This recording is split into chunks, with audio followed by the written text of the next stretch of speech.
of the contentious terms in context corpus. The team responsible for assembling the corpus are the people you can see on screen.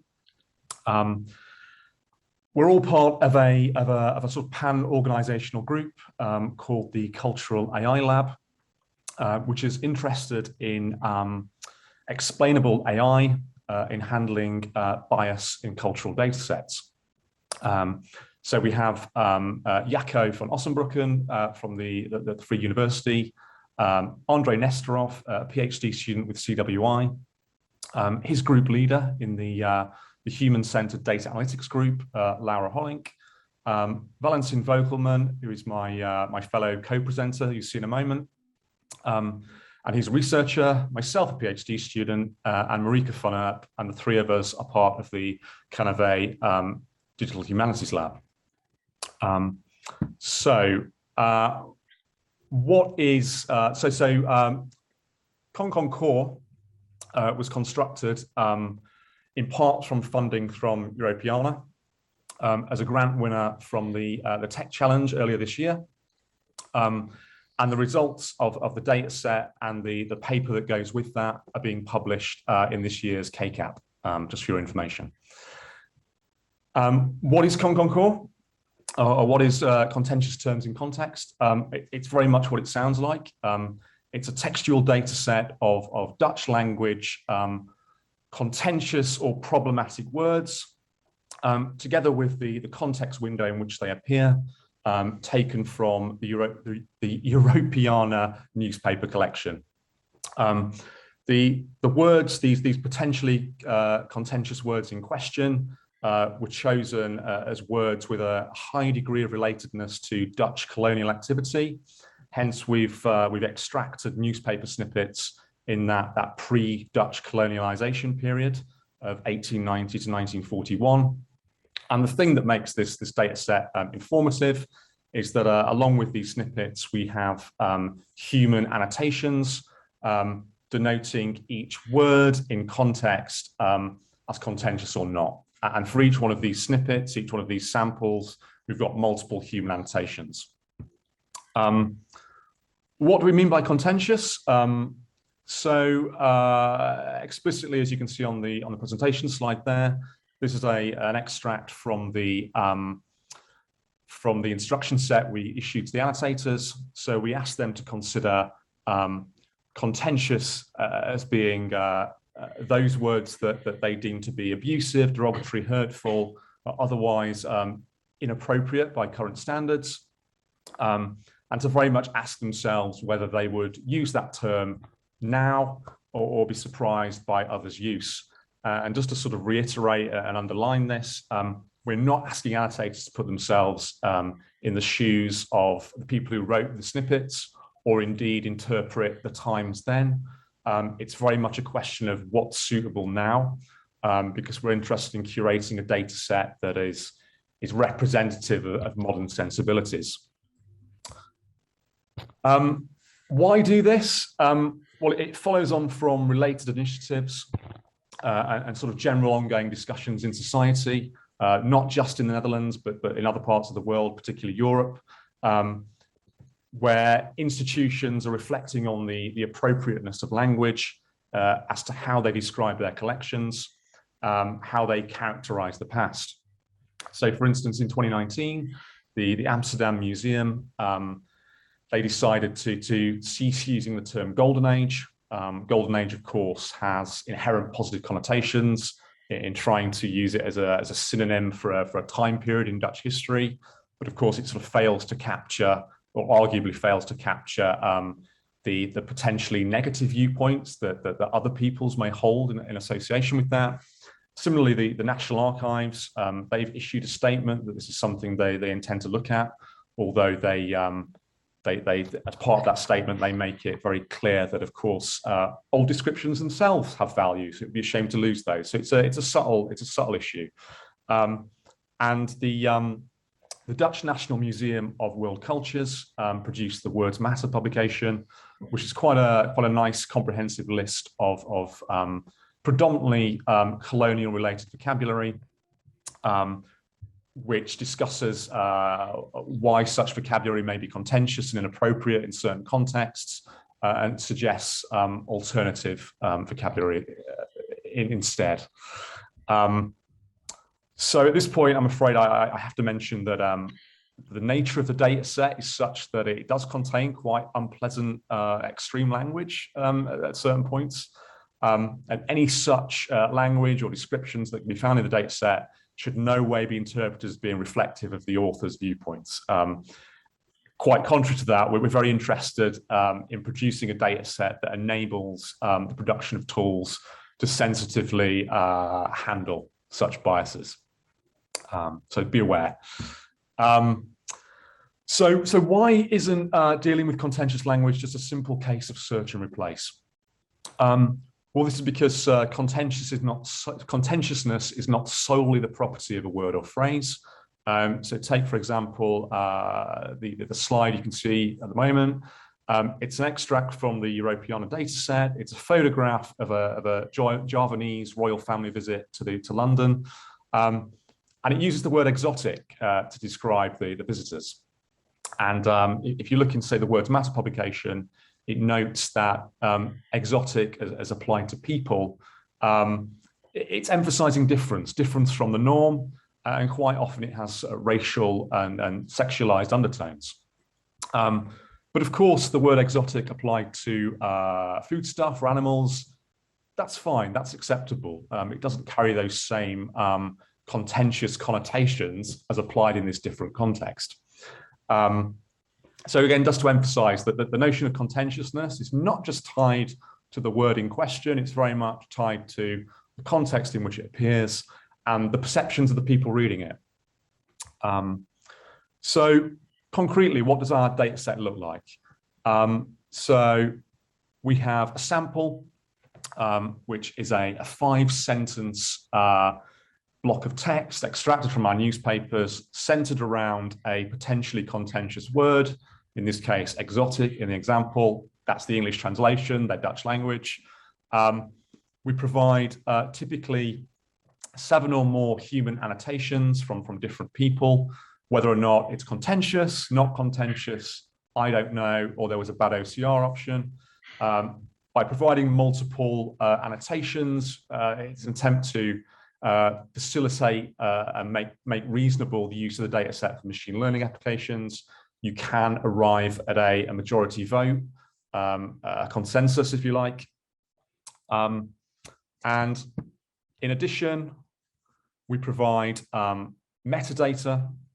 This metadata was taken from, I should actually say, I missed this point. The source of our text, yes, was in the Europeana newspaper collection, but we actually took it from, it was provided as in an OCR format by the Dutch National Library for each one of those Europeana collection items.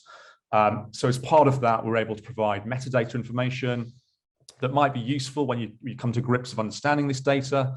So the title, the publisher, where it was issued, things like that. Based on the annotation platform we use, we've made available demographic data.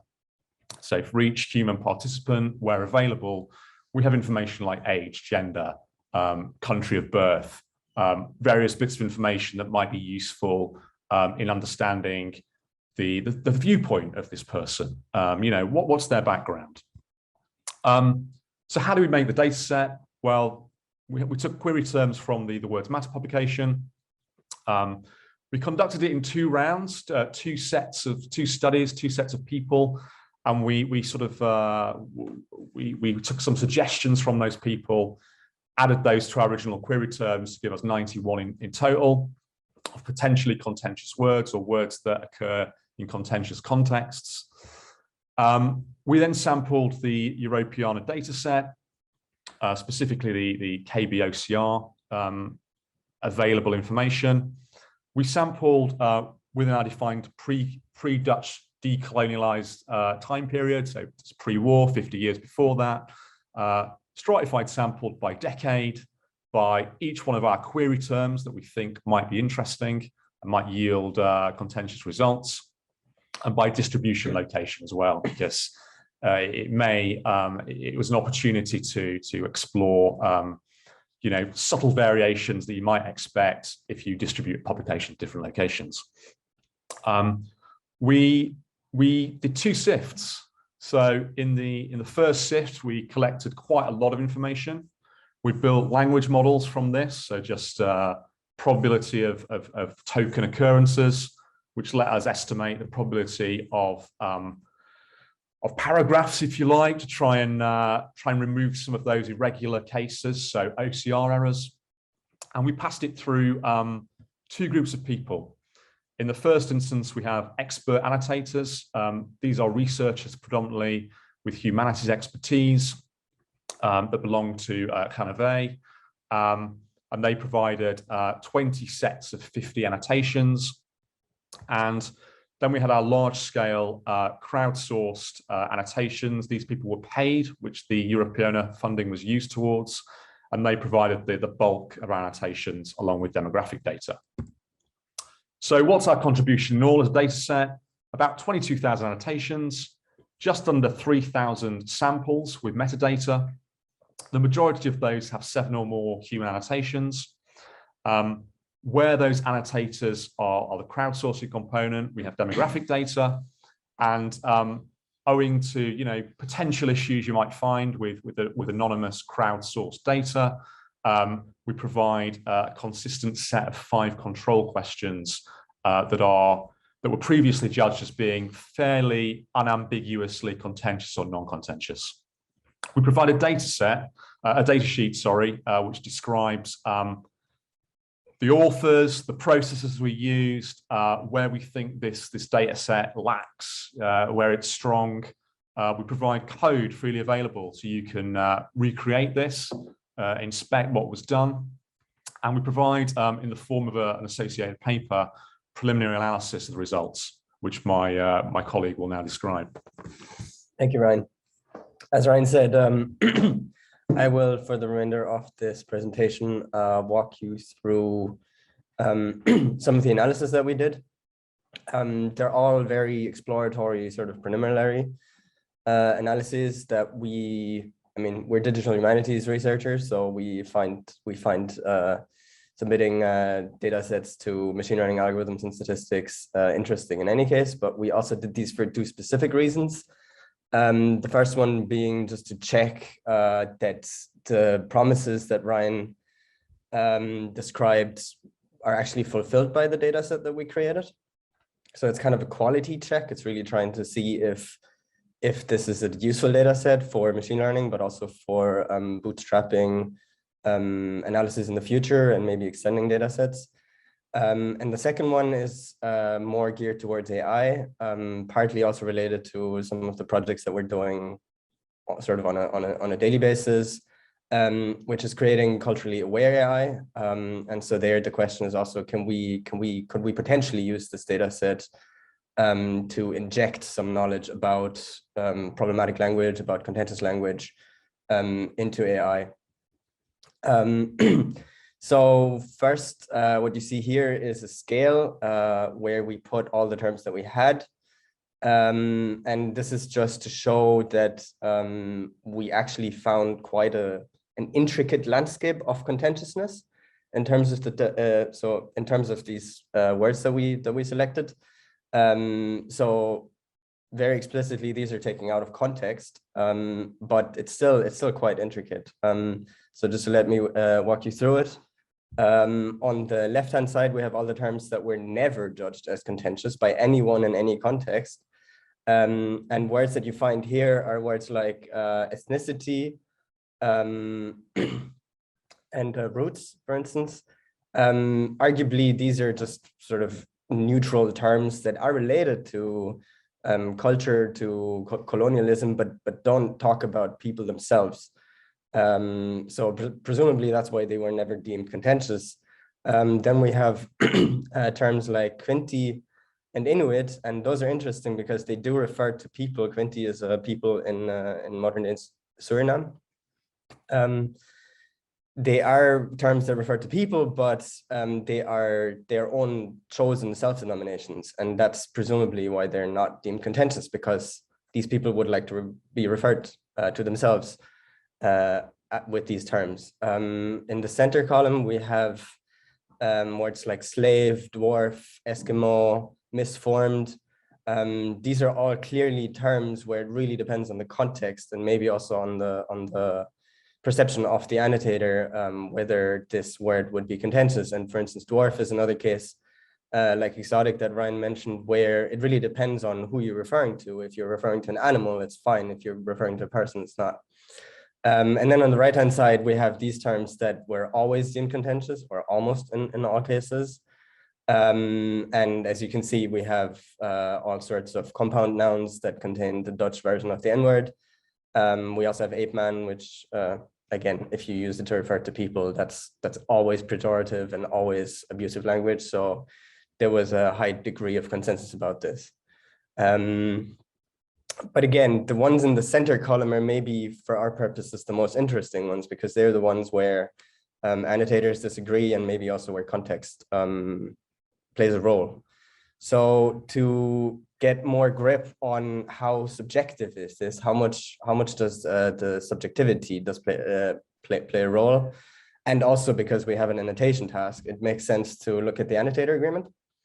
So what you see here from left to right on the left bar are all these samples where the majority vote had between 90% and 100% support. So where either almost everyone or everyone agreed on that majority vote. So for instance, in black, you see all the samples that were deemed contentious, white, all the non-contentious ones, and then we have bad OCR and I don't know. And what you see obviously in the first glance is that there's quite a lot of spread. This distribution of agreements is quite spread out, meaning that it is a subjective task. It's also a complex task, which might cause people to disagree. At first, that made us ourselves quite pessimistic, but what we actually did then find was also that at least 40% of the samples actually have agreement of 81% or more, and 60% of the samples have 71% or more. So that is rather high agreement. So that kind of just as a quality check, but it does speak to this is a subjective task and people are kind of likely to disagree also. Then we did some computational linguistic analysis. Again, because we're interested ourselves in how does contentiousness sort of work on a linguistic level, but also again, to see, does this data set provide patterns and signals that could be used for machine learning in the future? So one of the basic things that we did, it's kind of, to me, it's a bit of an obvious thing to do. That's why we did it, is to see whether the distributional semantic properties of the terms that we had annotated would allow a regression model to predict whether this term would be considered contentious most often or not. So what we did was we trained a word-to-vec embedding model on a separate extra set from the Europeana news collection. Then we used that model to embed all of our target terms. Some didn't actually get an embedding; those we just omitted then. But those ones that were actually found then received a 100-dimensional embedding vector. And then the task for the regression model was based on such a vector, based on the 100 dimensions. Can you predict whether the contentiousness label that we had in our data, can you predict that label? One thing that we had to do was we had to include the annotator in the regression as a categorical variable. So notice that we're not giving any information about any properties of the annotator. It's really just a categorical variable. So annotator 1, 2, 3, 4, 5. Partly because we tried without and it didn't work at all. And partly because, as we just saw in the previous slide, this is a very subjective task. And so we think that this even is more sort of true to the real nature of the labels, because these labels come from humans that have very subjective opinions on this. So we think it's also more sort of correct in a way to do it this way.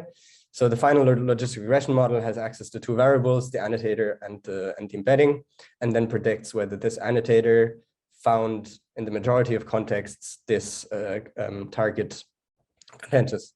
We contrast this with the baseline, and that baseline just, it doesn't have access to the semantics, to the part that has the semantics in it. So it just predicts from the annotator, did this annotator find terms in most cases contentious or not, regardless of what this term actually would be. And what you see in the results, in the measurements that we took, the logistic regression performs quite well, although maybe not as well as you might be used to see from other, let's say, state-of-the-art machine learning. But there is definitely some kind of signal. And also because the baseline performs considerably and also significantly worse in most cases. So our point with this is to show there is something there. There are signals in these very general purpose embedding spaces that contentiousness can to some degree be captured in those. And we do think also that with more sophisticated models than just a simple linear model, and maybe also adding some information about the annotator, a model might actually be able to get better results and then might help, for instance, bootstrap new data to add to Concord in the future. Another thing that we did, because we realize and we think, and it seems obvious that context plays a large role for contentiousness, we then also turned to contexts. So we tried to analyze the context a bit. There we didn't use a model in the same way that we did before, so we couldn't really quantify it, partly just because context is really difficult to deal with. It's of course a very high dimensional object. So so what we did instead is we just tried to find terms in the contexts of the target terms that we had. So words that would co-occur with our so words that would occur in the samples that we had. And try to see whether some would occur significantly more often with contentious ones. So would occur significantly more often in samples that were deemed contentious, rather than not. And so that those are the two lists that you see here. On the left-hand side, you have those ones that are found more often in contentious samples, and on the left, more often in non-contentious ones. And just to give you an idea, let me translate some of these words. In the left-hand side, you have words like slave, you have words like person of color, although a pejorative way to say that. You have Indian, you have the country Suriname, you have black, and you have white. And on the right-hand side, it's a bit more all over the place. That's what we feel. You have place names like Russia and Amsterdam. You have politics. But you also have, rather meaningless words, at least for this purpose, like general and problem and to talk about. So we do find, again, nothing conclusive, but we do find that contentious samples do contain words that seem semantically quite different category than the non-contentious ones. So we do think it's worth investigating this a bit further, and maybe also using more sophisticated models. So what can we do with this? Where can we go from here? Ryan and Andre, two of my colleagues, their projects are concerned with modeling and extracting perspective in text, and Concord could be one way to get this. So the annotators, they represent different perspectives. Their annotations could help us bootstrap or get access for machine learning and AI algorithms to these different perspectives. Andre is very much concerned with linked data and structured data. So he's currently examining whether the concept of contentiousness can be injected into knowledge graphs and how it can be represented there, especially also the fact that it's so context dependent. And like I also said before, in general, it's also the question, can we use this data set, and we think we could, to append lists like words matters, but also to help collections and archives to, you know, in a more automatic way, in a faster way, let's say, get an idea of contentiousness and annotate data in automatic ways. Finally, like Andre already noted, all of our data is available. We have a GitHub, the link you can find here. If you have any questions that you want to ask us, please feel free to shoot an email. We're always interested in discussion. And like Andre also said, we have the paper submitted to and accepted at a KCAP conference. So if you're interested in more of the details, then please find those there. Thank you very much for your attention and bearing with us. If you have questions, I think we have 5 minutes left for those. No, I'm afraid a little bit less, but well, we didn't start at a quarter, so you're right. Thank you very much. And indeed, are there any questions from the audience? Then feel free to ask them now. You also saw the contact details. Maybe you can put that slide up so that people can still see that. This one? Yes. Yeah. There was one question from the audience. Not sure if it's still relevant because you have been able to answer some of them. That's good. There was one about the prediction element. Yeah. Let me go through it. Do you mean we are bound to fail if we try to predict the contentiousness of a term if we don't know the annotator? That's the question from somebody from the audience. Well, if you phrase it generally without any reference to our data set, then I would want to maybe say no. Okay. The thing with the agreement, we saw that in quite a few cases people disagree quite a lot. Mm-hmm. And so if then you just take the majority vote over all these people and you have the model predict the majority vote, that majority vote isn't very meaningful, right? If half the people said no and half the people said yes, and then you just flip a coin to say, okay, let's say it was yes, then that's not a very meaningful prediction in the first place. And so that's also what we found, actually, that we think that that's why the model didn't perform so well. Okay. Yeah, that makes sense. Thank you very much. Here's another one from the audience, and I'm afraid that has to be the last one before we move on to another session. What were the criteria election in your various analyses that linked them in your final? Not sure if I do, but I hope you do. It's in the chat, by the way. So, What were the criteria elections, or the criteria for election in your various analyses that linked them in your final results? Right. Not many, to be very honest. Of course, analyzing annotator agreement seems like an obvious thing to do. I think also, I mean, me as a computational linguist background, trying to see if there are some patterns in semantic spaces. That to me is also quite obvious. But to be honest, we wanted to just provide some example and very explorative analysis. So I don't think there are many right and wrong answers as to the kinds of analysis that you do. Let's say that. Yeah, it was really just about exploring, because also we're not aware of other investigations into this very problem. At least not ones that deal with it in the same way. Yeah, and so then it's really an open field, and then